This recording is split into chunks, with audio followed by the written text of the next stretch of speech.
Hello, everyone. Welcome to the Imperial HoloNet. I'm GID123. I'm my leader Antilles. I'm Miracle. And as promised from podcasts long ago, we bring you part two of our... Far Away. Yes. I should have said in the channel Far Away because it's a different channel. Dang it, but in a channel far away, we bring you part two of our discussion on show, series, sometimes movie derailment. With Red Leader. Yay. With Red Leader this time. Because he wasn't here for our first part when me and Cole did our discussion, but now the three of us are united again to talk about this topic. So Cole, you were the one who brought this up in the first place. Where do you want us to begin? So for any of you who didn't watch the previous discussion, I posed a question that came about from watching a couple of different series, a couple series that I really liked, go through certain changes in character and plot to the point where it wasn't even the core of the show anymore. It changed so dramatically that it was almost unrecognizable. I mean, how unrecognizable would Naruto be if it was interesting? Huh? Imagine that. Imagine how much of a derailment it would be if Naruto got interesting. Ice burn. Do you want us to get hate mail too? Well, Cole's a big Naruto fan. Huh? Cole's a big Naruto fan. That's what I'm saying. Yes, Naruto. Yes, I am. I could, but that's a different discussion for another day. But I'll try and get through season 1 and we'll debate that. Wouldn't it be horrible if Clone Wars remains? You gotta get to Shippuden and then we'll talk. But that's a different story. How far away is that from where I am? I'm on episode like 10. We'll skip the fillers. I don't know. You'll get the fillers. But whatever. Back to the topic. Well, that's a discussion for another time. Anyway, so derailment comes about in a variety of ways. Let's start with that. Red, let's start with you since you are the new person in on this. So what are some ways that a show can get derailed? Or a series? Let's see. Or new management. Definitely. Letting fan response dictate everything to being super reactionary. Too much fan response, I would argue. Some fan response is fine. Well, making it reactionary, super reactionary is the problem. Right. Just pretty much real world events affecting the show. And also, I would also state that when that gets to a point where you start losing traces of what made those characters the characters at the heart. No prison can hold him. Yeah, for some reason. I'm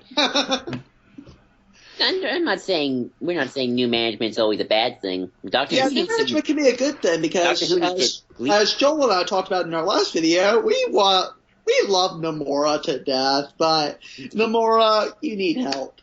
You need to let other people do the writing for you. Oh, Lucas. Exactly. Exactly. Yeah, basically. Pretty much. So it could definitely be a good thing. Here's a good question. What do you think, intentions-wise, how can bad intentions, or even sometimes good intentions, lead to derailment? When you can't execute your vision properly, that's one part. When there's conflicting ideas in the at the table, essentially. That's another part. Yes. When too many cooks in the kitchen. Right. That's also, and that also plays over to the Arrow thing because they also have Flash. Or sometimes the opposite, when you're giving too much free reign. Too many arrows in the quiver.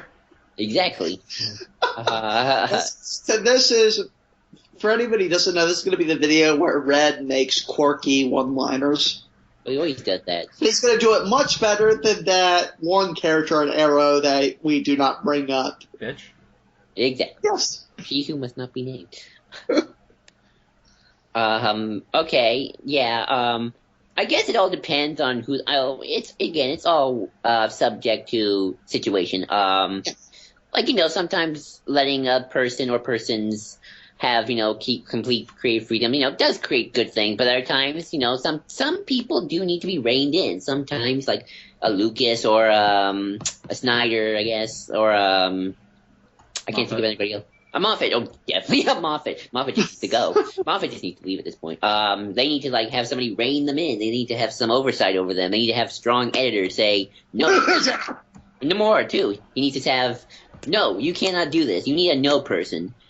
And, and other times, collaborative efforts do work as well. Sometimes it's okay to have multiple people working on this thing, and it can create great things, great stories or movies or franchises. So, again, it's all situational at that point. Cole, you want to help me continue? I'm moving. Yes. Basically, I think collaborations is also an interesting point because I feel like some of my favorite movies are collaborations. Yes, like the Russo brothers. Oh God, no, Winter Soldier and Civil War, for example, that's just an example. Those are that in a way is a collaboration, but it's also great. I'll give you a better example. Sorry, Cole. I don't really think. Godzilla 1954, the American classic, not the American, the Japanese classic. Which you mean 54 is in King of the Monsters? No, I'm talking about 54 as the original Gojira. Oh, sorry, yeah. The Japanese classic. That was a big collaborative effort between Ishiro Honda, Iki Shirazawa, Tomonuki Tanaka, who was the producer. You had all these people with all these ideas, all different backgrounds, by the way. Like Ishiro Honda was like a pacifist. Bless you. was a pacifist. I think he might have been a communist as well. You had Sabraya, who would he did propaganda films for the Japanese during World War II. You had all these people from all these different backgrounds come together with an idea of making this movie about the destruction of Hiroshima and Nagasaki, and all these creative efforts just sort of mishmashed into Godzilla 1954, the Gojira, and it became this great classic that left a legacy for 50 years and more. So collaborative efforts are not a bad thing. I would even argue Empire Strikes Back is a collaborative effort as well. Because as much as A New Hope is George Lucas's vision, and Lucas is still the driving force, I would say that Empire Strikes Back works so well because of you have Kasdan's script and his dialogue, you have Kirshner's directing, which Lucas's story, and you have the effects as well, and of course John Williams' music. And who was director of cinematography on that? I don't know. Cool, look it up. For what? Director of cinematography on Empire. Sure. And Gary Kurtz's ideas as well. And Going had a female Empire's sci-fi writer who passed away right before the movie came out. and her as well. And Empire is considered by many to be the best Star Wars film, at least from an objective point of view. So yeah, no, it's the best. Cool. Yeah, it's the best. I'm not. It's the best. So yeah, you're right. Well, Rogue One might. Peter Schutsky. So yeah, you have, and because of that, Empire is the best. I'm not saying collaborative efforts aren't bad, and they're perfect as long as done right. And sometimes one man's vision is also a good movie, like the Nolan franchise, like Dark Knight and Batman Begins. Those are Nolan's Batman. And the verdict is yet to be out on Jeff Johns and Snyder, but that's a different story. It's a whole nother derailment. So, we'll get to that eventually. But you want to add something here? Well, what? So we're talking about when does it become unsalvageable? Yeah, I guess so. That's basically the bit. We were more lucid with our talk when we did this. I'd say it becomes unsalvageable once the characters start doing things that are kind of just 100% Well, I would have said that, but the thing is, I recently binged most of Scrubs again, and I skipped season 3, and skipped around a little bit in season 4 because I really don't like the beginning of season 4. Because at the end of season 3, the main character does something just incredibly out of character, just to spit in the fans' faces, and to spit in the face of character development and growth, simply because the writers got bored of writing something. And so they pretty much have a character act out of character and just, hurt somebody and just be a complete jackass and be an asshole for no reason whatsoever. And the thing is, the explanation, just comes out of nowhere and feels it's never brought up again, and it assigns essentially a character flaw to him for 25 minutes, and that's it. And then it just kind of goes out of nowhere, and then the next season everyone acts like assholes and to this character. And the thing, and it's to make you sympathize with this other character. The problem is you're not sympathizing with that other character because you're more pissed at that character, because to make them sympathetic, the character, the main character has to be thrown under the bus. Oh yeah, and it kind of gets to a point where, you get so pissed at it, and it's almost irredeemable, and well, you just spat in the face of a lot of something a lot of people were liking, a lot of character development, and pretty much just kicked the fans and again logic and writing right in the balls. And then what ended up happening was they did like 3 seasons roughly of just workshopping it and fixing it. They did an entire episode where 2 characters just sit down and talk about what went wrong. Like these 2 characters just sit down or actually 3 characters sit down and just discuss what's went wrong for the past few seasons and why all these mistakes happened and why these characters have grown and why should their growth as people mean that they shouldn't just base everything on, oh, well, I made this mistake before. And like I love how they keep saying like, oh, well, I made this mistake before and we made this mistake before. And I love how they keep cutting off everyone else with blah blah blah. And it's like, yeah, exactly. Like you that's how you fix it. You just have characters sit down and just discuss it and be like, we'll move past those. You'll use it's because it's kind of fourth wall breaking. It's very meta where the characters are kind of speaking. The writers are speaking through the characters and saying, let's use all the flaws that all the things that we did wrong before and use that as a roadmap. And that's exactly what a good writer's supposed to do. You have characters sit down almost as if it's like the writers just sitting down and explaining why remedying all these problems. And the episode is My Happy Place. It's one of the best episodes in that entire show because it's just the best fucking way. I'd say that's like writing 101 that needs to be shown to all like college students writing because it's exactly how you fix characters acting out of characters, how you fix a derailment for a character and get them back to the place where they initially were. And not only get them back to that place, but make the fact that they fell out of their character for so long actually build character. Take notes once upon a time. Take something notes. That absolutely makes them even a more interesting character because they made those mistakes and because they acted so out of character and make it a flaw of that person. Can we make Stephen Moffat watch that, please? Make Stephen Moffat watch that. Oh boy! Yeah, I brought Scrubs is on Netflix. Both of you need to start watching it. Like I brought up a point. I brought up a point last time where something that really derails it is when a writer falls in love with a character way too much. Moffat does that with Clara to the extreme, where he made the Doctor do things that the Doctor should never and will never do. Dave Filoni's a little like that with Ahsoka, but I don't think he will ever kill her off. I don't think he derails the show. I think he'll kill her, possibly. I don't know. I don't trust him just yet to do that, but I can see his love for Ahsoka. Here's the counter to that. What happens if they grow to hate the main character to the point where the main character almost isn't the main character anymore? How about your mother? Once upon a time. I think. I'm not sure. Probably. Pretty much just made the main character Ted into a joke in his own show just because Barney was more popular, forgetting the entire reason why Barney was popular in the first place was that he was the character you love to hate who's in the background the whole time. Once upon a time pretty and much they completely made the main character a joke and just ruined the character and kind of spat in his face over and over again. That's what the Scrubs never did. That's one thing I will admit about Scrubs. They never made JD stop being the main character. Cole, what do you think? Kingdom Hearts. You think Nomura is doing that with Sora and Riku? Even though technically it's kind of more interesting, even though Riku is more interesting. I'd say it's right now. It's in the vein of being convoluted. I don't think it's in the point of being unsalvageable because it's not all bad. Some of it is decently written, but Hell, you like Riku more? Yes, and also let's bring up a really good. This will be a good segue. Retcons. Good old retcons. How we looking? We did bring up the expanded universe a little bit in our discussion, but there weren't any retcons. Go Clone Wars. Retcon start. What's your whole stance on retcons, Rob? I'm a comic book fan, so you'd expect that they're kind of our arch enemy. But I don't know where I stand really on retcons in a lot of cases because some of the best stories ever are retcons. I mean, for God's sakes, Batman's origin is a retcon. Because retcon is any new information we get about a character or a world that we didn't have before. You guys still there? Yeah, I'm here. Sorry. It's pretty much just any new information. The Time Lords are a retcon. Or not necessarily a retcon, but just additional information. We're talking about Doctor Who now? Yeah, the Time Lords are in a way a retcon.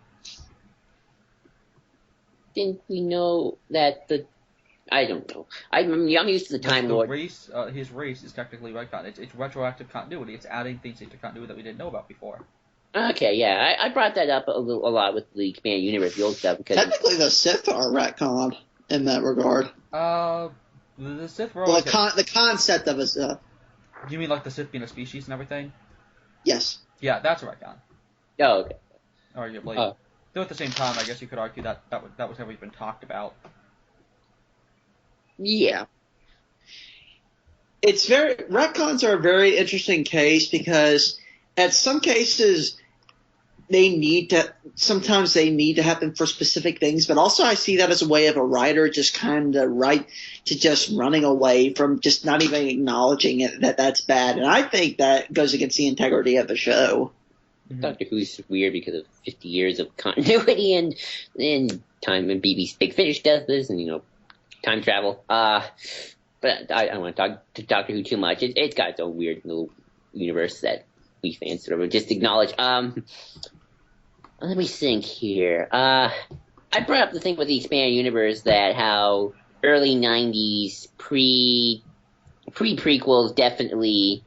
They didn't know what the prequels were going to be because, things like cloning and the Jedi acted differently a little bit. And then they kind of just, not retroactively, but kind of moved closer to what the prequels, and they kind of aligned it for the most part pretty well, I thought. Yes. I brought that up. Let's see, what else did we talk about? Well, let's go back to the topic of when is the show unsalvageable? Or just a franchise. Or a franchise. Oh, can I bring up something actually? Because it actually leads into this. Yeah. I've always made the argument for Amazing Spider-Man 2 in my head that franchise could have been that franchise could have been salvaged with just one good sequel. You just need one good sequel, and I feel like Amazing Spider-Man franchise could have been saved. I think it never was heard in the first place. Yes, yeah. I don't think it was hurt beyond repair in the first place. It was decent, but it had its issues. But you take the issues and take the first Spider-Man series from the example. You have a Peter Parker who's non-proactive, whiny, and then in the next Spider-Man movie, we deal with that. Well, do we? I don't know. I haven't watched the movie in a while, so I think we do. In fact, I think Spider-Man 3. People said that they really wanted to see Spider-Man 4. I think that we were at a point where very possibly, unless they directly were going to deal with the fact that Peter was a murderer. I'm in regards to Spider-Man 2, but but Spider-Man 3 and 4 is a different story. Like Spider-Man 3 and 4, I feel like that theory could seems like he wasn't even going to acknowledge that. Like it was just kind of going to be tiptoeing around it, and you get to a point where I think that was unsalvageable, where Peter is just a cold-blooded murderer. Yes. Do you think like Batman, but that's a different story. It's kind of funny that both... that can be salvaged because at least they're going to talk about it. I think they're going to talk about it. Suicide Squad seems like it's going to deal with it a little bit more than Funnily Enough Justice League is. It's a matter of actually... Again, it's a matter of workshopping it rather than just saying, okay, we'll change it. Don't be overly responsive, or don't be... what was the word I used before? Reactionary. Use it to build character. Okay, do what Scrubs does, where it, uses the fact that somebody did something out of character to make that part of their character, to make it explain, there was this problem, that's a problem they have to work on. I hope they do. I don't trust them to, but I hope they do that. That would be awesome. What were they going to mention? Oh, shoot. Well, I think the thing with the Raimi films is that they would have been done the same thing over and over again. So, what about, here's a funny question. Do you think that the 89 to Batman and Robin franchise was unsalvageable? I know just your biases towards Batman. I read a fan script for Batman Triumphant that I think does salvage some of it. Your personal biases or stuff about that franchise aside. Okay. I feel like Forever fixes a lot of the problems with 89 and Returns. Yeah, I think. Here's another argument I've made, and I wish Captain Logan were here because I've always wanted to say this to him. I feel like with the Abrams Star Trek movies, at least the first one, that if you just I know the first one. I feel like if you'd gotten a different director for the second one, you could have salvaged that franchise too. Nope. No, I think you could have. It's too irredeemable. It's not Star Trek at that point. I think he could have. It's founded on something that isn't Star Trek. It's the problem. I still think he could have done it. He wouldn't have been Star Trek though. I don't know. I still think you can. What if? Well, let me bring up the counter to Yeah, that, you can. Red. Of a good movie, you can get another good movie in there, but that doesn't mean it's Star Trek. I still think he could have done it. Can what? You're not define terms. You can make it more Star Trek. You build it to that. The problem is it's built on a foundation of that. You can get there, but it feels artificial.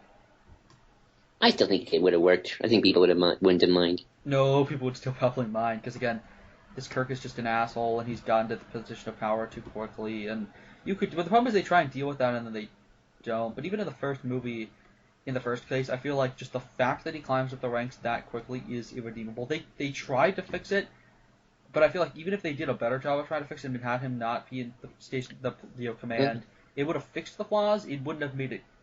It would have remedied it. Like, It would have made it tolerable, but it still wouldn't have fixed it.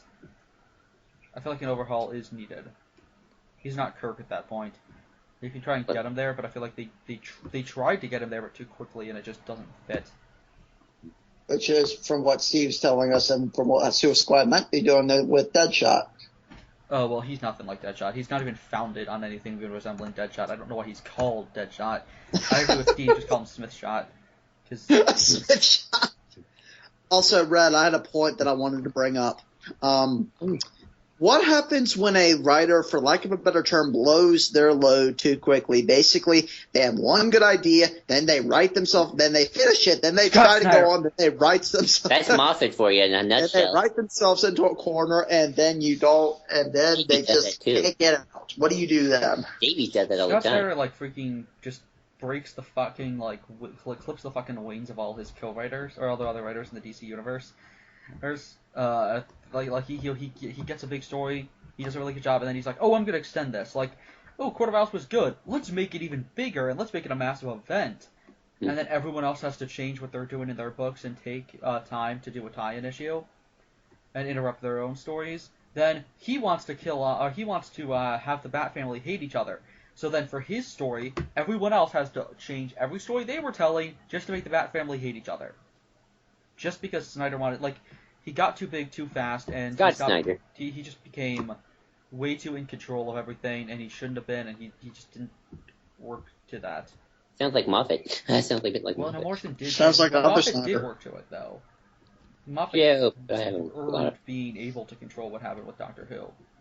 True, but he's still a terrible showrunner. Yeah, but he earned at least getting to the point where he was able to do control stuff. That's true. What he did in Control was bad, or was good, but he at least worked to that point. Snyder wrote a good, very isolated Batman story, and so they gave him pretty much, command. That's true. Oh, that's true. Yeah. Never climb the ranks too quick. I guess you're right. Let me ask this: do you think when you have a show and it gets to the point where it's unsalvageable, do you change writers out to try to bring in a different flair, or do you work with the same writers and attempt to make them resolve some of the issues? I always get at least some sense of what the characters are like and what the tone of that is like. So maybe keep on some writers, or maybe find a writer who's good at writing what the feel of that was, and then get somebody else new for fresh blood. I always like the idea of bringing fresh blood, because I always feel like eventually you're going to go stale. Never stay on. I always find with showrunners, especially for ongoing series, never stay on too long. That's why I have problems with Moffat. He stayed on too long. You're the guy hero lives long enough to see yourself become a villain. Exactly. That happens to Moffat pretty quickly. Sorry, I'm ragging on Moffat. But no, he deserves it. Star Wars. Yeah, Star Wars. Well, Star Wars is interesting because Lucas had periods of control and out of control and no control in terms of how much oversight he gave. Yeah, well, let's talk about the Vong. The Vong was a good idea that just got too blown out of proportion. And then the way they fixed it was by kind of making that a point of there's a lot of healing, and so the characters and the writers heal together. Yeah, that works. And you see that people, it leaves the universe and these people emotionally kind of in despair, even a decade later, and it kind of screws up people emotionally, like Jason. Oh yeah, the Vong event. Well, it is an event. did have a lot of lasting impact. I know that. Kind of was responsible for the Dark Nest Crisis, for Invasion Solos Follow the Dark Side, all that other stuff. Even all the stuff, stuff going all the way to Legacy with what's his face trying to fix the reputation of the Vong. Oh, cool! I know that. Yeah, they were working on biological things that would fix planets that would destroy by them, and then somebody sabotaged it, so it would end up destroying them. They even retroactively made the Vong invasion kind of like this overarching thing throughout the different eras, or at least all the way to the prequel era. Yeah. That was Thrawn told he wanted to stop the Vong. Yeah, that's a good thing. Ooh. Cool, you brought up a point last time about what would have happened if Lucas made Episode 7. I forgot what that point was about. Yeah, I think I remember what it was. I think I said if he had made Episode 7, he could have very easily, if he had done it in a way and it was just a cash in, he could have very easily, in my opinion, made a lot of Star Wars unsalvageable depending on how you did it. Well, it wouldn't have been cash in anyway. It's going to be cash in anyway. That's real. Yeah. What do you think, Rob? What was the question? Do you think that if Lucas did Episode 7, I know he said he never would, but let's just say, he would. He had a script written and everything. Well, let's say he did do that, and it got so bad that it derailed a lot of Star Wars. Could that have been possible?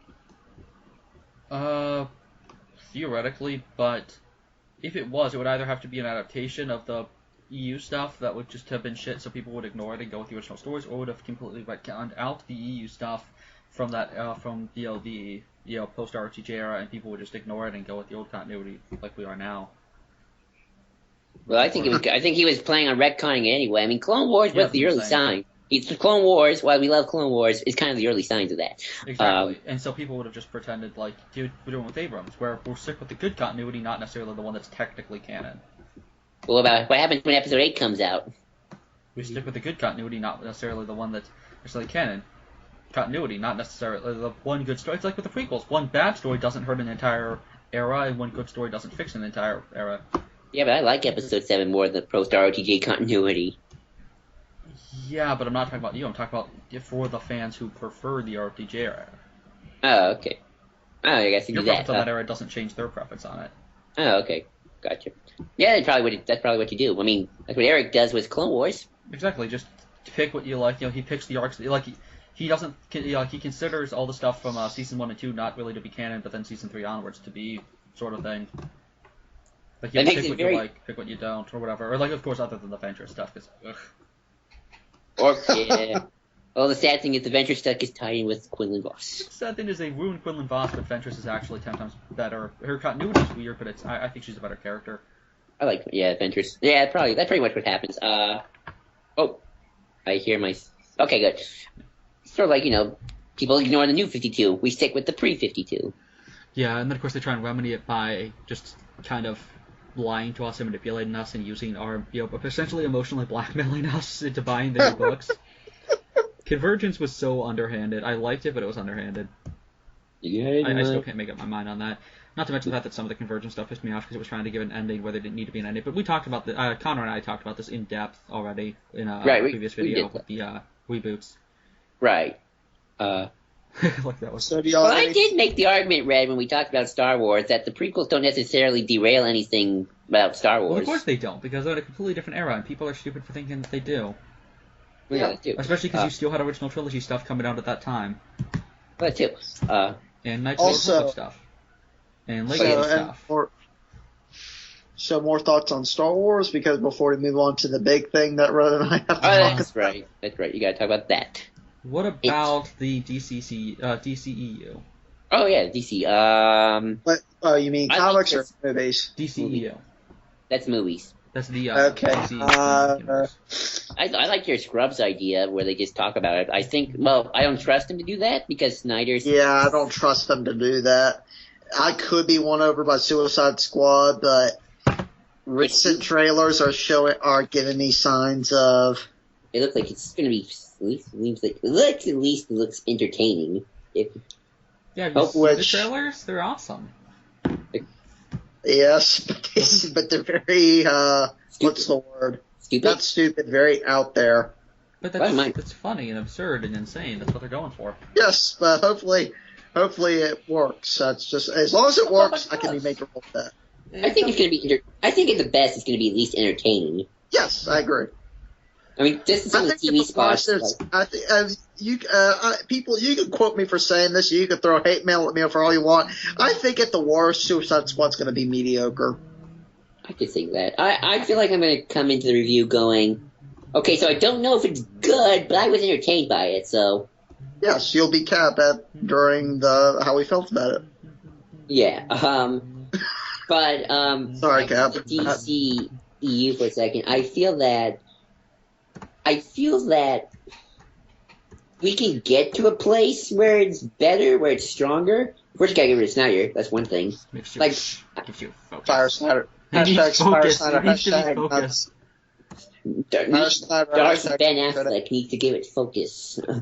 But I feel like once Justice League is over and Snyder is technically done, hopefully, then Affleck can have full control, and hopefully his Batman solo film fixes any problems, and then you just move forward from there. Do you think Affleck would be the right pick to fix all that, though? Well, he's a competent director. At least He's a competent director, but do you think they might bring in someone else?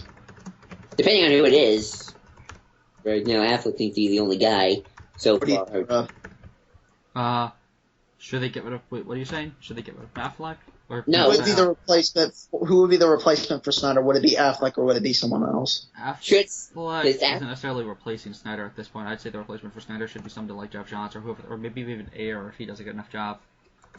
I don't want to air. I've heard some things now. I've heard things What? about Air. There's like manipulating people to reveal their secrets and very interesting stuff that Steve's been talking about. You haven't been following what Steve's been saying, right? About Air? I don't know if he's a good director. It's kind of worth it. Well, remember you said Johns is kind of losing his. I mean, I don't know if he take over with Johns this. is too fanboy. Speaking of the DCEU, to bring us in, let's talk about methods in making a movie, kind of like how we've seen with Jared Leto's Joker. I guess it all depends on where you stand morally. If you're like, oh, you're okay. Well, not even that. What if it leads to a movie not being as good as it could have been if it had been handled a bit differently, if they had reined in an actor more? I guess we can. I got to derail it back to Star Wars for a little bit because Lucas, he's a good ideas guy. He's not a very good director and getting his actors to, act. And I don't know about Snyder. Well, he's clearly not a good director because He's a decent director. He's a decent director in terms of visuals. Oh yeah, but yeah, that's true. So Yeah, I mean, you definitely want your actors to have, be at their best. you want them to be at their best, but you don't want it to be at the detriment of the other actors. Yeah. Right. Because that's from what I'm seeing, that might be a very possible case with Suicide Squad, but we'll just have to see. But I don't think I don't know if Steve were here, he would probably beat me over the head for saying that. I think if you play your cards right, there's a redemption story here. I think it's possible, but you have to get the people in on a story that could possibly fix this and also sell well. Right. Suicide Squad's definitely a make or break for the DCEU at this point. That is Wonder Woman. I'm leaning more towards if Suicide Squad and Wonder Woman underperform, then Red, I have another question. I have another thing before we get into Arrow.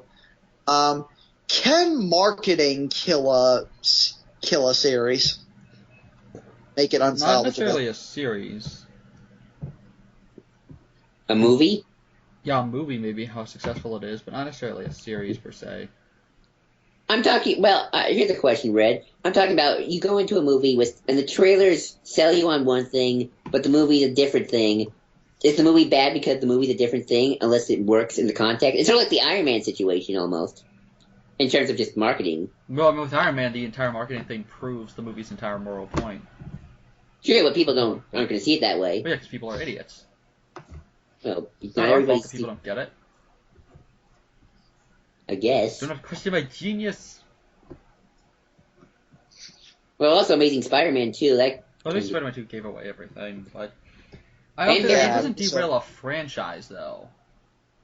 what about a movie just in general? Just the... But what- We're not but talking what a movie, about we're talking the- about a but it- franchise Oh, okay. and derail it. It can, but Definitely it can derail its longevity. Yes, but that's kind of a different thing. We're talking in the context of the thing itself, like the That's work true. on its own. But yeah, I mean, I tend to ignore marketing for the most part. I mean, I do watch. What about the case where the marketing sells it as something and the movie is something completely different and not what? That's a problem with the marketing, not a problem with the franchise itself. But not that. But it's not even that the franchise was good. It's that it was a different thing and it didn't work and And how it was it shown. didn't work, not necessarily because of the marketing. Right. That makes The marketing sense. doesn't change that, whether it derails or not. I mean, it obviously can from a real world perspective, but we're just talking in terms of writing and everything internally with the franchise itself. Yeah, that's why I tend to just take a movie on its own terms. I did not hate Godzilla 2014 because of the marketing. I mean, I love Godzilla 2014, actually. I love that movie. Yeah. And I didn't hate Batman v Superman because of the marketing. I hated it because it was a bad movie. Well, the marketing was pretty bad for that film, too. And I Yeah, mean, but that's a different story. I didn't like Episode 7 because of the marketing. That's true. Well, I didn't like episodes. Actually, I kind of like episode 7 marketing. I liked Episode 7's marketing, that's the thing. I didn't like yeah. it. It had good marketing, but I didn't like the movie that much. I mean, I liked it, but I don't love it. I don't know. Yeah. I haven't made up my mind yet. Rogue One has some pretty good marketing. Ooh, Rogue One's gonna be great. But yeah, so Shall we move on to the big thing, Rod? Let's have anything Yeah. else you want to say first before we start? Any? Okay, I'm going to say this, and I'm just going to say this before everybody who's gotten to this point. If you love Season 3 and Season 4 of Arrow, preferably Season 3, you might as well just click off now because you're probably going to be angry as hell for anything we have to say for it. If you can keep a civil opinion through what Red and I have to say, good for you. Let's get started. Red, And I'll be your neutral third party who doesn't know any of this stuff but doesn't care. All right, Red, go ahead. Begin. okay. Let's start off with hashtag Killicity. Yay. Yes. And I'm tweeting that right now. Oh, nice. That's So you start off. So, at the fact that the fact that before Season 3 ended, there were websites, I kid you not, there were websites dedicated that said, if for Arrow to continue on, eliciting needs to not happen anymore. Mm-hmm. And that happened in the first place because of internet reaction. Exactly. But they only listened to that the initial internet reaction, because Guggenheim and Kreisberg got death threats, and have for several times now. For God's sakes, they had the characters almost sort of get together, and then split them up for like an episode or two, still with the promise that that would happen later. They were pandering to the fans, and in doing so, because they didn't pander to the fans the exact way they wanted, people sent them death threats. That is unacceptable, and it's at a point where I think you should just fucking either just get rid of Felicity, like kill that character off in the most horrid way, and just say, "Come at me." I would say that to Pull a some Harvey degree. Dent. Pull a Harvey Dent. Just walk up to the podium and be like, "I am the Batman," or like, "Felicity sucks." Well, there are a couple of characters I would have done that with. To be completely fair, Done what with? Kill them. kill them. Oh yeah, I mean, And one of them that did happen, but that's a different story. the probably should have died and should have been. And then one gets resurrected. One dies unnecessarily, then gets resurrected unnecessarily, and then he's just doing shit. Yeah, Something. it's. And with this, I don't even know how. I can't. Arrow Season 3, it's an anomaly. It really is. And how these writers think any stretch of any of this makes any sort of sense. You can't hold me in prison when I was clearly beaten by you. So that means other people probably could too. But we're going to just brush that under the rug because So they. And it's like what Captain Logan said in the season finale of Arrow. It only works because we said it works. It sounds like Snyder in Batman vs Superman. So, Right, Rod? Pertaining to what in particular? Oh, crap. I was getting ready to respond to you, and I lost it. I think you were talking about Arrow season 3 finale. Yeah, I mean, what in particular? Like, what part of Arrow? Shit, I just lost it. You talk about like the Malcolm thing? Yes. Oh, you mean like the defense of like, oh, well, they say that he's Thea's dad, so therefore he can't. Or the fact that and here's how that's even worse, Red. Here's how that's worse. Because they play it up like Malcolm had some sort of point for killing 502 people in Starling, and that he's a sympathetic character. Well, he did have a point. That point was, I didn't like them. Exactly, but that's a good reason to kill. Sympathetic because of that. I mean, what sucks is he goes in the face of everything he said in season 1, where he outright says they deserved. Or because Tommy's like, they don't need to die. They deserve to die. They deserve to die. All of them. The way she died. It's not about doing the right thing. It's not about being sympathetic. It's about revenge. That is all it is to him. That is his entire character. That's what made him work. He is the embodiment of everything wrong with Star City. Yes. Like yes, and that's what made season 1 great by the end, is the parallels between that. And then season 3, they're just like, nope, that wasn't true, not at all. Just forget all that. He's sympathetic. He even has the line where he says, if I killed Brick, it would have changed everything. Oh yeah, because if he had killed the person who's, he didn't know at the time was the right person that would have changed. I don't fucking get it at all. And here's the other thing. Because that's when the show starts getting real heavy in abstracts. Mm-hmm. Just speaking very abstractly about destiny and honor without really nailing it. Like, can we just talk about the... I hate shows that just talk about destiny. Ugh. Yeah. You will hate Smallville. You will hate Smallville. But, like, check out, think about, the season 1... Or not season 1, episode 1 of Alexis 3, like, a man cannot live by 2 names. And so there's Oliver Queen, like the businessman, and the guy who's trying to take care of his, company and everything.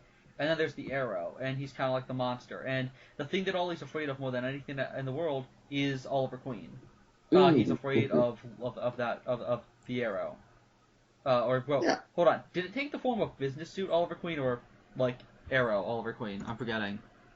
Wait, you... State that again. When Oliver fought what's his face at the beginning of the season, was he fighting when he fought Vertigo, was he fighting whatchamacallit? Did it look like him? Like, what did it look like? Hold on, I have like because I'm forgetting specifically what happened. I think it looks like Oliver Queen in a business suit, and that's what he's most afraid of. Is I don't get what he's. Oh shit! I lost the thing. He's because it's Oliver. It's R. Ollie in a business suit, facing off against. Oh shit! It's. Hold on. Sorry. I apologize. Okay, so it's R. Ollie in a business suit versus... Oh, fuck. Really? I apologize. This is getting complicated. Still recording. Okay, yeah. So it's R. Ollie in a business suit versus... it's R. Ollie in the Arrow suit versus Ollie in a business suit. What's that even supposed to mean? Wait, that happened? Yeah, remember when Vertigo uses Vertigo on him in season 1? Oh, yeah. Episode 1. Yeah, and so we start off with this whole he's trying to fight like Oliver Queen in the business suit, like the his responsibilities as an actual person in this city, as an actual citizen, versus kind of being a superhero. Yeah, and that's like the whole thing he's trying to deal with. And we get to a point where so there is the Arrow and there is Oliver Queen. Oliver Queen is the guy who like is the businessman, playboy kind of thing. And Green Arrow is like the vigilante, or not the vigilante, but like the superhero. Then later in the season, he goes undercover and works with Raish and pretends to be evil, and Raish calls him All Saw Him, which is the arrow, which means the arrow in Arabic. Yes. And so he says, "You are All Saw Him, the arrow," implying the arrow is All Saw Him. But then later. Is no he says there is no Elsa him, there's only the arrow. Yeah, he says my name is Oliver Queen, remember? Yes. But then he's like, I'm not the arrow, I'm not a... But who the fuck was also him? Wasn't also him the arrow? But also him, yes. They get to a point where they're like, also him isn't the arrow, but also him was the arrow. And then he's like, I am Oliver Queen. So wait, so you're the businessman? So are you the businessman? Like, when he says, I am Oliver Queen, does he mean the businessman, or does he mean this amorphous Oliver Queen at the end who's with bitch? Yes. What does he mean? What does it mean? They just find your terms, God. You're like, ask me what it means, ask me what it means. It's Shyamalan. Yeah, they play the identity struggle up real hard because he says at the end, "Oh, I'm going to explore this new person I am," and I'm like, "Who is this new person? Exactly. I don't get that." It just makes no sense. And what's strange, what's sad is season 4 actually does kind of fix that. It doesn't fix that, but at least Oliver Queen has a consistent character. I don't know who that character is. Is he the Arrow? Is he All Saw Him / the Arrow? Is he Oliver Queen? Is he Oliver Queen Playboy? I don't know what he is. But at least he has a definitive character. But then, bitch is still like whispering his ear like the fucking devil. And he's like, do this, kill Damien Dark, commit cold-blooded murder because I say so. They are as toxic as Lois and Clark in VVS. Ooh. He is his own he is a freaking love slave, just like she is, like he is, like Clark is in VVS. It's disgusting. Flash comes up like goes to Arrow. She's the key. Well, Flash is there, and oh god. Oh Lord. For Barry to accidentally hit her, like when running. Arrow takes over all of the world. I would not put it past them to get the hate mail so strong that in the third season, that in the next season, Felicity is written out of existence because of Barry saving his mother. I don't know how that will work, but I would not put it past them. Flashpoint, get ready for Flashpoint. Yep. It's gonna happen. Something's gonna happen. But we know bitch is still signed on for the entire season. It's just... It reminds me a lot of Clara, almost, with the Doctor and how he just... But at least Jenna Coleman was likable. That's true, but... Emily sure, she's a fine actress. I'm sure she's a fine actress. She's a fine actress, but it's like with Laurel, where the character you can't act well when you're playing a different character essentially every week. Yes. Right. Oh, we should probably talk about Laurel. Yeah, so Laurel became a drunk, then like kept switching around, then finally at the end of season 3, I don't buy where we get her, but at least we got her to a definitive place. And then we immediately start changing it again. We finally get her to a definitive place, and then we start changing around. Yes, and we also make her morally questionable and try to play out. Oh, and then she worked past it. They just reopen old wounds and old mistakes she made, and then they act like she hasn't been through this already. Can you guys hear me? Sorry, I pushed the button. I can hear you. Okay. It's fucking shit. Like every time they try and fix something, they immediately go back on it. Again, retcon, but... Might be no more like it's. You can Are you still with us? What? Oh yeah, you're right. Never mind. Arrow really is my once upon a time. But yeah, so like, and then Lance is like the only likable character. Diggle is almost unsalvageable because he keeps acting weird, and then Ollie does some weird things, and then like just I don't even know if he can be salvaged. Thea's gone or something, and I think she can't be salvaged after she keeps trying to justify Malcolm being a murderer. Well, I don't care if he killed a bunch of people because he was there for me. And then how Roy am I supposed to sympathize with anyone that says that? Oh god. And then Roy is gone. Yes. Why? Why is he gone?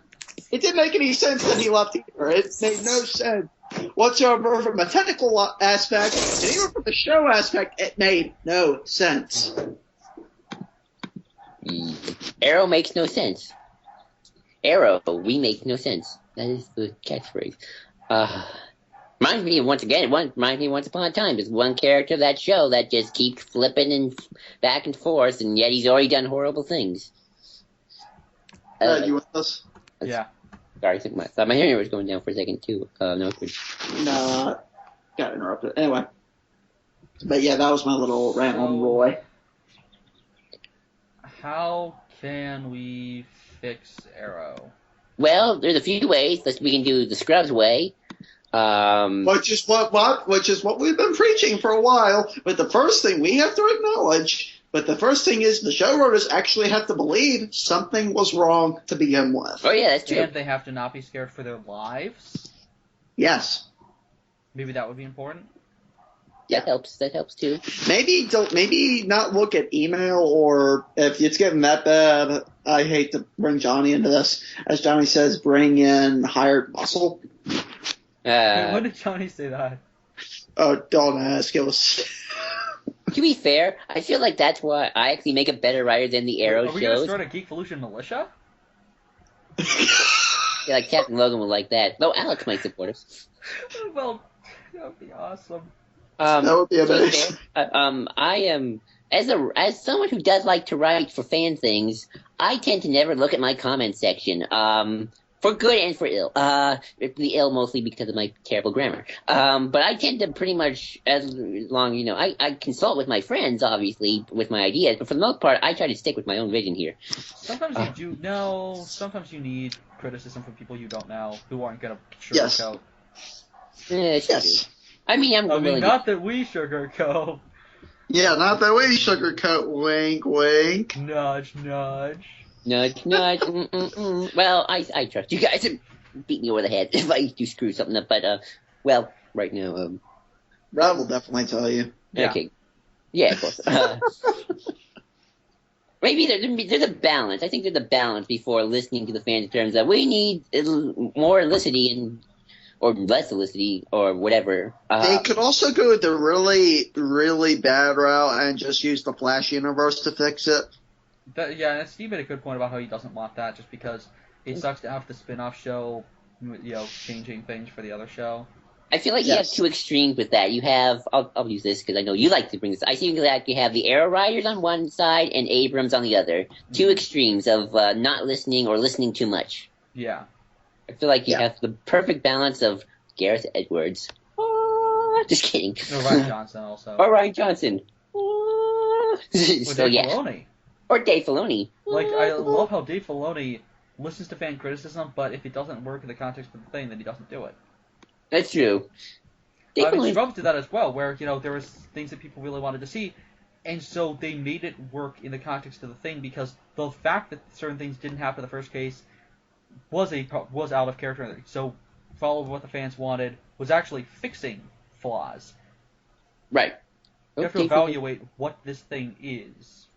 And fans want this, therefore shove it in. Cross his fingers. Dave Filoni listened to criticism of Rebel Season 2. Cross his fingers. Criticism. They got Vader in for 2 episodes. That's true. Well, nobody said Dave Filoni's a perfect director. But yeah, sorry.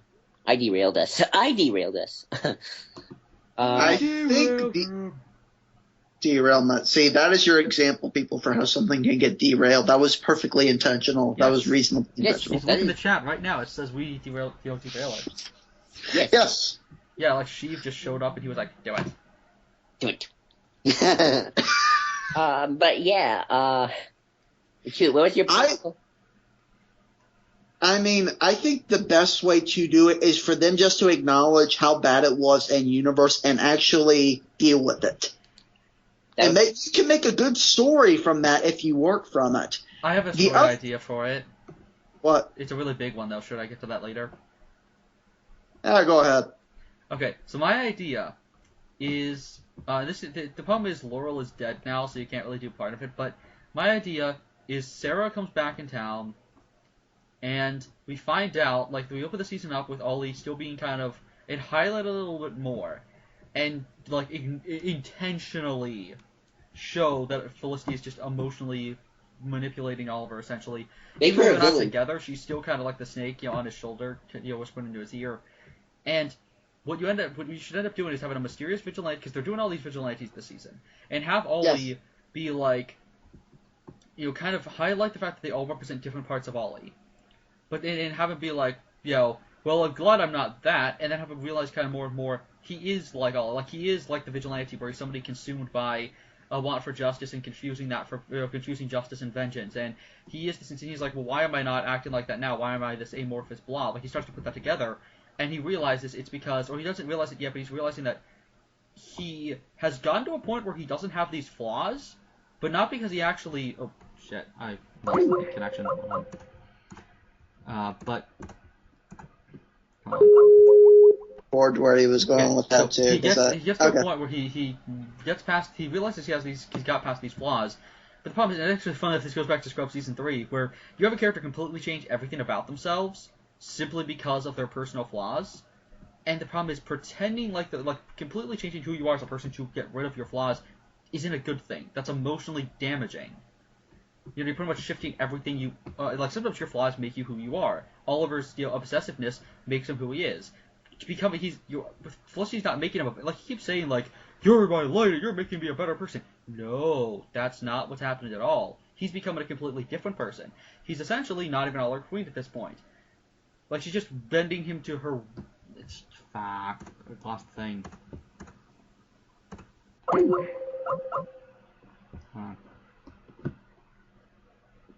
It just okay, so he's pretty much, she's just bending. He's getting to a point where he's not a killer anymore. He's getting to a point where he's not as obsessive anymore. But not because he's actually finding somebody who will help him through his flaws, because she's pretty much emotionally like blackmailing him and manipulating him into completely becoming a different person than he is. And that's not good at all. Yes. And so, again, with Scrubs, a character completely shifts everything about themselves and who they are personally at the beginning of the season, of season 3, simply because they were like very emotionally vulnerable before and stuff like that, and very like reliant on other people, kind of. And so they're like, oh, I can't be that way. I'll shift who I am as a person and try to become all badass and independent. And instead they stop becoming themselves because their flaws make them who they are. And instead of finding people who work them through those flaws, they instead just pretend to be somebody they're not. And that's what Oliver's doing. He's become a better hero, but he's not Oliver Queen. You have to get there on your own. You can't let somebody else force you to that. You have to put yourself.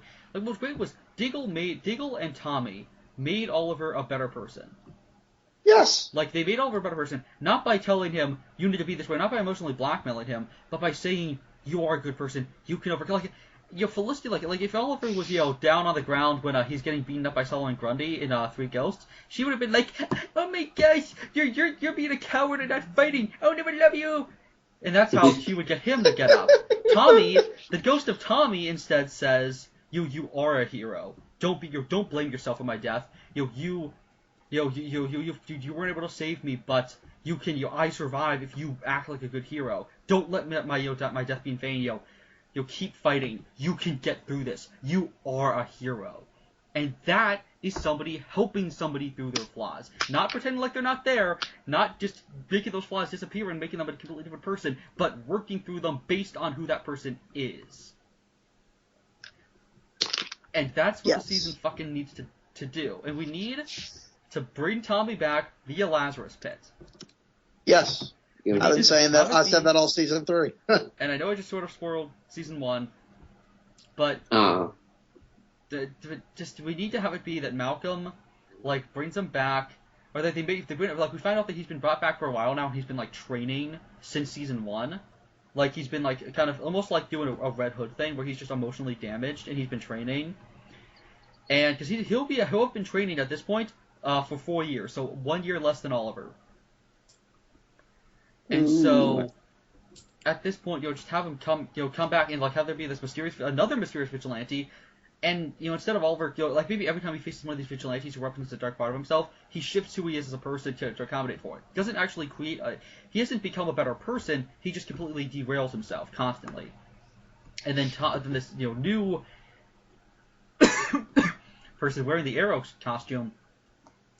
And like maybe even using his original longbow and stuff like that, and using like the original hood that Shadow wore, and like this person just kind of gets revenge on him. It's almost like a wraith, like Red Hood, where he's taking him through like I love that moment in Under the Red Hood where Jason takes him to Ace Chemicals and he says, he's like, memories. Because he brings Bruce there just to torture him and make him have a flashback about Joker.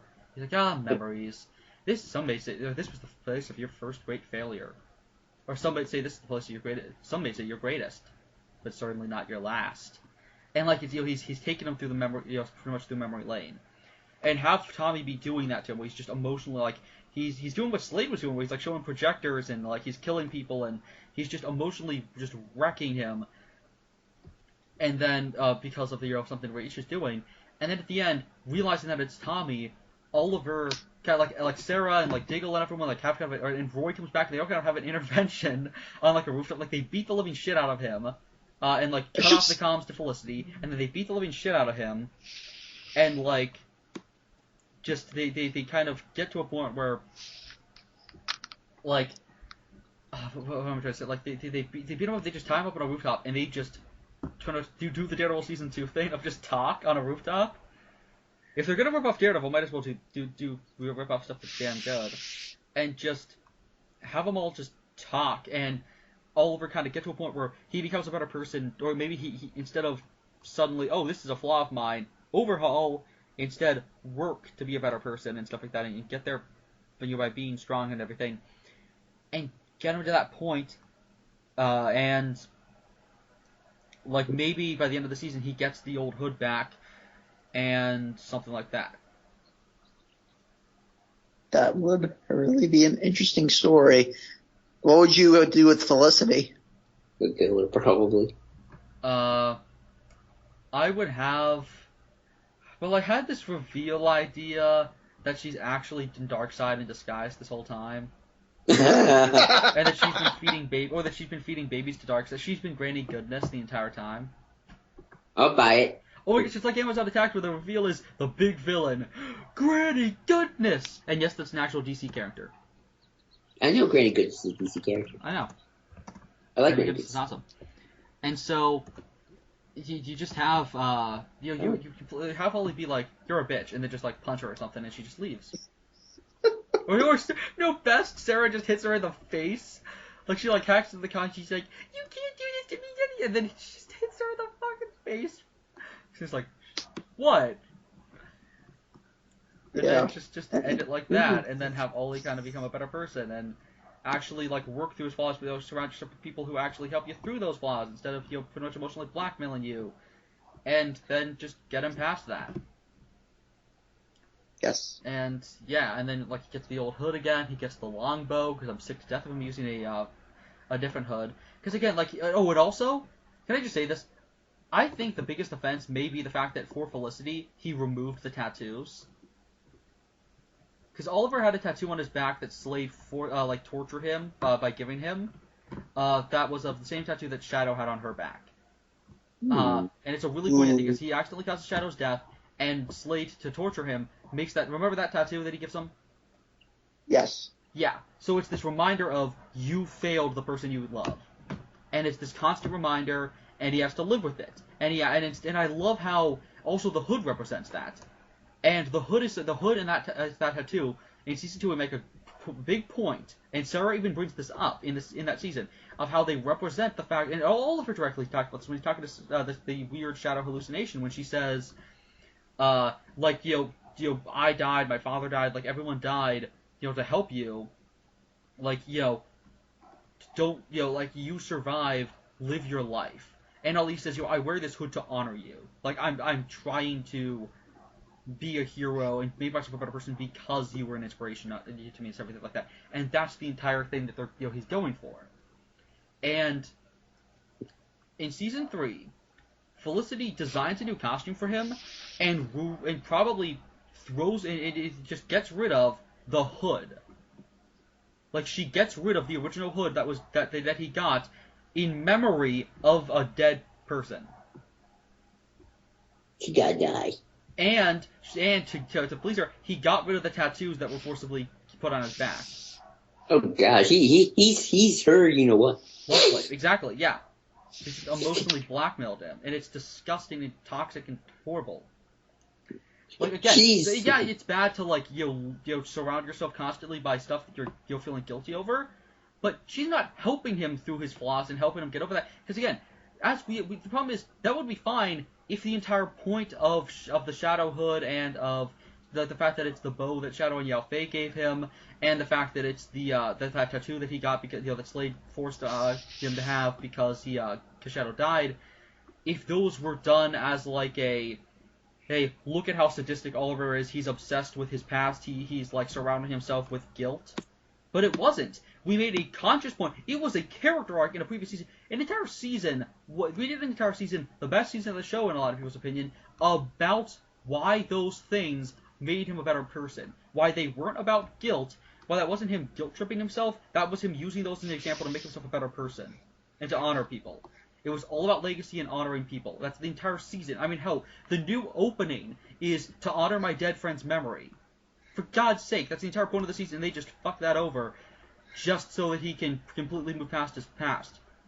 I think what needs to happen is Tommy or somebody needs to like attack him and like forcibly give him the tattoo of the shadow tattoo and like forcibly like make him wear the hood again and stuff like that. Maybe Slade can show up and beat the living crap out of him and be like, you know, you're not even worth killing. You're not even our queen anymore. And like, especially because I get that it's important for Oliver to move past his guilt and past his pain, but again, there's a difference between moving past your pain and pretending like it isn't there. Yeah. You can't argue with that. Especially because it's a really poignant line in season 2. Like that completely shows why this is important. Where Oliver says, where Slade's saying like, "Yo, I won't forgive you after everything that happened on the island," and all he says, "That was 5 years ago. It was yesterday." And that's exactly what the entire point of that season is. For Slade, and in a lot of ways for Oliver, it was yesterday, but Oliver uses that stuff to, you know, Slade becomes obsessed with it. Oliver uses that stuff as a reminder as to how to be a better person. Everything he does is in honor of the people who he's failed.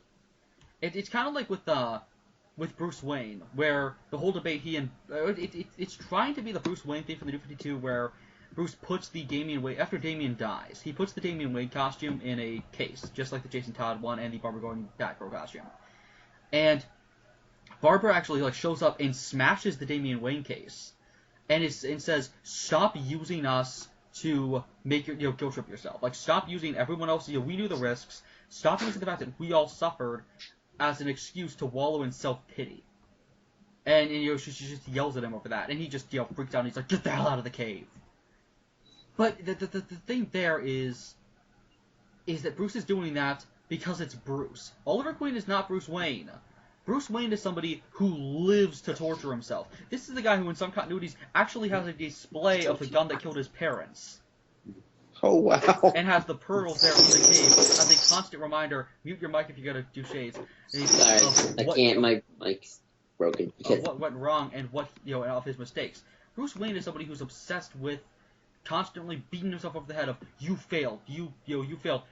But at the same time, he makes a point by the end that instead of, he's like, Barbara was right, and he works to, he doesn't put the Damian Wayne costume, he keeps the Jason Todd costume up, but he goes to remind himself that, he's wallowing in self-pity, but in a lot of ways that's just who Bruce Wayne is. Like, there's a really heartbreaking moment where he, because she locks Damian's costume up in a locker. And Bruce, reads a letter that Damian left when he went to save Bruce, and in the conflict that ended up killing him. And it says, I'm trying to forget what it was, but, hold on. I need to find what the actual image is, because I feel like it's kind of important. Well, of course, it's incredibly important. I think it's important. No, it's important. Right, here it is. I'm sure you'll be angry with me for disobeying you again, but I don't care. I will not let you fight Leviathan alone. You need me, and I will always be by your side. Because it will be hard for me to say these words face to face. I want you to know that Mother may have given me life, but you taught me how to live. Love and respect, your son, Damian. And Bruce is reading it, and he's super, depressed. Again, this is Bruce Wayne. It's not Oliver Queen. It's Bruce Wayne. He has a different personality, and so he's reading, and he starts to clench up, and I'm forgetting what the hold on. Cool. And hold on, I need to find the quick thing. And what ends up happening is he just snaps, and he starts smashing the locker or whatever with his bare hands, and his hands are dripping with blood, and he like rips it open and gets out Damien's costume, and it's just like the most depressing, moment where like he pulls out Damien's costume, and then he's just he's like cradling the costume in his hands, and he just starts sobbing, and he's like smiling kind of like sadly, and he's just sobbing, like cradling the suit, and it's just absolutely heartbreaking. But the thing is, that's Bruce Wayne. Bruce is somebody who's dictated since he was 8 years old by pain Guilt. and losing his family, and now he has lost his next family yet again, and it's his fault. And again, he did this to help make sure an 8-year-old boy would never have to go through what he did. And now he caused an 8-year-old boy, his own son, well 12 in this case, but an 8-year-old no actually he was 8 I think, to die. I was young then. No, he was 10 I think, but still he caused a kid to die, his own son. Like that's gonna depressing. do something to you. That's gonna fuck him over. But he's not Oliver. But Oliver Queen isn't that. Like Oliver Queen isn't gonna go through that emotional destruction. He's everything he does is because of guilt. But it's a different thing. And suppose they're trying to make him Batman, and it just doesn't work. And that's another thing they need to work on. It's just don't make him just Batman again. Yes. Yes. So, Final thoughts? I guess we talked everything we need to. Hype is kind of the same thing as trailers, so. I guess final thoughts then. yeah. So, Yeah. when something gets derailed, I feel like you have to just have characters sit down and talk about it. And as Yes. a writer, do it kind of meta way and talk about it yourself and analyze yourself as a writer and have the characters analyze themselves. Pretty much, I think ever since Red brought up that Scrubs thing, I'm like, oh wow, you can do that? Okay. Exactly, Forget yeah. my idea of just, it was all a dream. That's the cheap way of doing it. Oh my god, it was all the worst way ever to do things. You have them work through it. Yes. But yeah, seriously, Scrubs is on Netflix. You guys have to watch it. Okay, Okay. but yeah, talk through it. Try to salvage it. If it's salvageable, of course. And yeah, I can't say anything else. I think Red's example with the quintessential answer. Nope, I have nothing more to add. I think Red nailed that nail right on the head. Nice and tight. So yeah, that's our discussion. Till next time, I'm JID123. I'm really. Oh wait, hold on. I have one thing to add. Okay. Well, Cole, you go next. And I'm Nero Call. I'm Ridley Antilles, and #Killicity.